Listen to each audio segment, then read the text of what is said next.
Welcome back to DC Silver Age Storytime, and we're in the Golden Age with more fun comics number 90, uh, published in April 1943. To the hospital where Dr. Kent Nelson heals the sick and ailing comes a strange patient whose mysterious malady seems to baffle all the powers of modern medicine.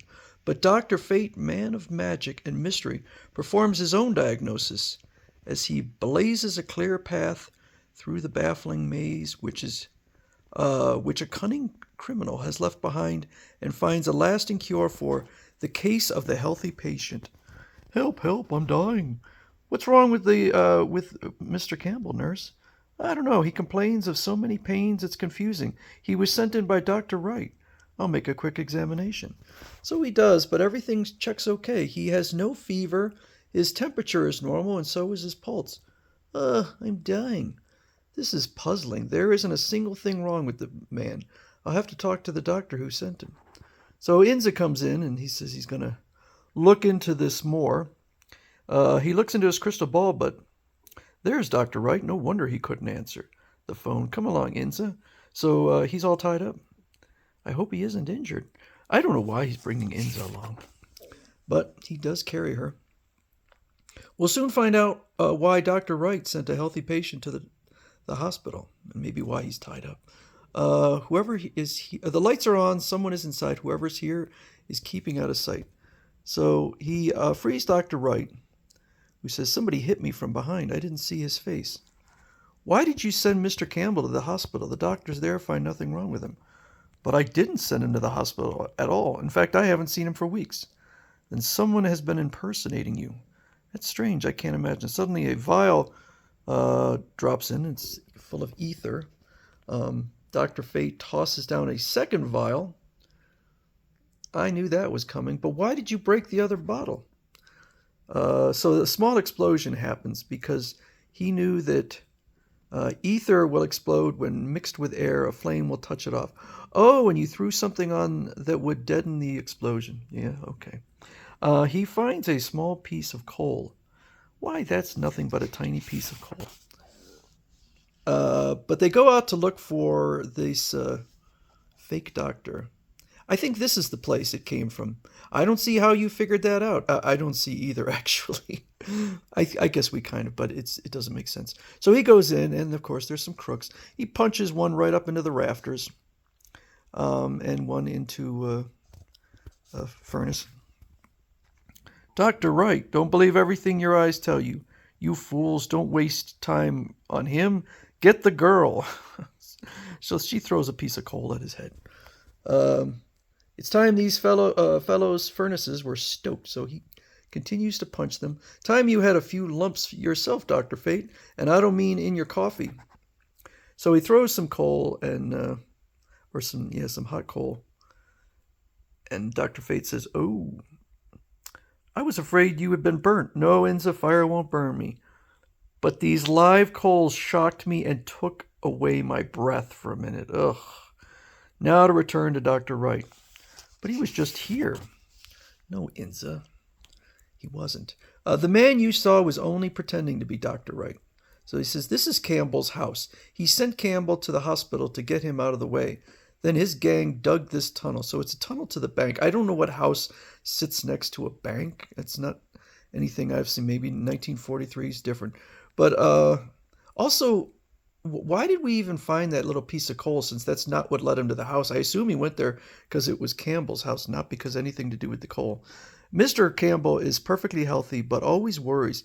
If a doctor told him he was very sick, he'd imagine all kinds of pains. So this fake doctor, he used this guy because he's a hypochondriac to get him out of the house and send him to the hospital so that they could dig a hole to the bank, but their whole plan was a failure. So the real doctor says, that's strange. The only thing he stole was a book on animal diseases. Perhaps this time he intends to pose as a veterinarian. I think I can guess. Okay, so this time he leaves Inza. Sorry, Inza, I don't want to expose you to more danger. I'll handle the crooks alone. Yeah, you should have done that the first time. So he finds out that this dog, Din Din, which I assume is a play on Rin Tin Tin, is sick. So he goes out there as a fake doctor. I don't know why he didn't just get that book from the library or something, rather than steal it from this doctor. And the fake doctor says, "Bad, very bad. I'll have to take him with me to my own kennel for treatment." Uh, what do the other doctors say? "We agree with we mean with Doctor Green. It's a matter of life and death." So they take off in a car, and Doctor Fate shows up. "Quick, where's Din Din?" "But Doctor Green can't be a kidnapper. I've known him for years." "Yes, but that man isn't Doctor Green. He's a crook. An expert at disguise. He knows only enough about medicine to put it in an act." So he takes off after the car. "Boss, it's Dr. Fate again. Curse him. We can't take any chances. We got to get away from him, even if it means sacrificing the snitch." So he tells the dog, "The villain is following us, Din Din. He wants to kill us, and you'll have to help. Understand?" "Grr, I understand." So Din Din just jumps out of the car and tackles Dr. Fate. I mustn't hurt him. He doesn't realize I was only trying to help. Whew, I almost went to the dog. God, this is silly. I almost went to the dogs that time, but the phony vet didn't get what he wanted. I'm sorry, guys. Now I'll return Din Din to his owner. The rest won't be so easy, though. So he goes back. Too bad you don't know what the crook's real appearance is, Kent. Then Dr. Fate could look into his crystal and discover where he is. But I'll find him without that. A medical convention starts tonight, and I think he'll turn up to contact doctors he wants to impersonate. Later, I hope to pick him out of the crowd. So this doctor's going into the convention. This way to the convention hall? Thank you. What? That door stuck a needle in my finger. You're not the only one. Every doctor who's gone in has been stuck by the same needle, but none of them mention it. They just all get stuck one at a time. Okay. So they're all in there having their convention, and he comes up. One moment tonight, every doctor in this audience has had an unpleasant experience. A needle has jabbed into his finger. That needle injected nitroglycerin into his blood. What? Help! I'm going to explode.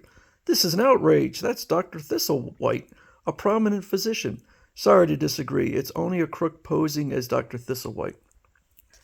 All real doctors know that nitroglycerin is used as a heart stimulant, but this crook thought it was only an explosive and was afraid he'd blow up.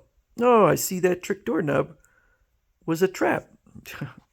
After the gang leader has confessed and his crew has been rounded up, I'm dying, and they tell me I'm healthy. These doctors don't know their business. Strange, Inza. Some people would rather be sick than well. Your pulse will beat faster as you follow the stimulating trail of Dr. Fate and enjoy the thrill of the Man of Mysteries. Astounding adventures in the next month issue of More Fun Comics. This has to be one of the silliest stories I have ever read. All right, Dr. Fate, one more story down.